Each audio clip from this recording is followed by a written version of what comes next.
సంగారెడ్డి జిల్లా నారాయణఖేడ్ పట్టణంలోని SRR shopping మాల్లో కల్తీ ఆహారం దర్శనమిస్తున్నాయి. ఈ నేపథ్యంలో షాపింగ్ మాల్లో తినే పదార్థాల్లో పురుగులు దర్శనమిస్తున్నాయి. అయితే వినియోగదారుడు మురుకుల ప్యాకెట్ కొంటే అందులో పురుగులు రావడంతో యాజమాన్యంపై ఆగ్రహం వ్యక్తం చేశారు. ఇక సమాచారం తెలుసుకున్న మున్సిపల్ కమిషనర్ జగ్జీవ్, శానిటేషన్ అధికారి శ్రీను ఎస్ఆర్ఆర్ మార్ట్ లో తనిఖీ నిర్వహించి మురుకుల ప్యాకెట్లో సీజ్ చేశారు. ఇక ఎస్ఆర్ఆర్ మార్ట్ వారికి 5,000 రూపాయల జరిమానా విధించారు.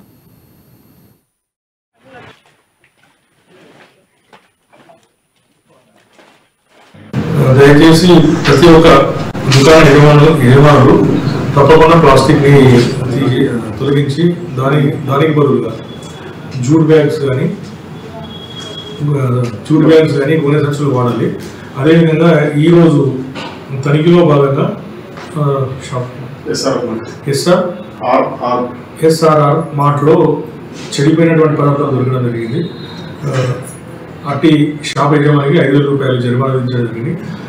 ఇదే విధంగా ఏ షాపులో అయినా చెడిపోయిన పదార్థాలు ఉన్నట్లయితే ప్రతి ఒక్కరికి 50,000 తగ్గకుండా ఫైన్ వేయడం జరుగుతుంది. అదే దుకాణ యజమానులపై క్రిమినల్ కేసు బుక్ చేయడం జరుగుతుంది. దుకాణాలని సీజ్ చేయడం జరుగుతుంది.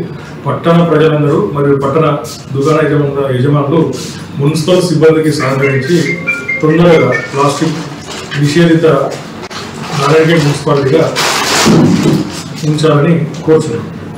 సరే, ఇప్పుడు సీజ్ చేయడం ఈ ఫుడ్ సేఫ్టీకి సంబంధించినటువంటి ఫుడ్ సేఫ్టీ అధికారులకు ఇట్టి దుకాణ యజమానులపై చర్యలు తీసుకోవడానికి ప్రతిపాదనలు పంపడం జరుగుతుంది.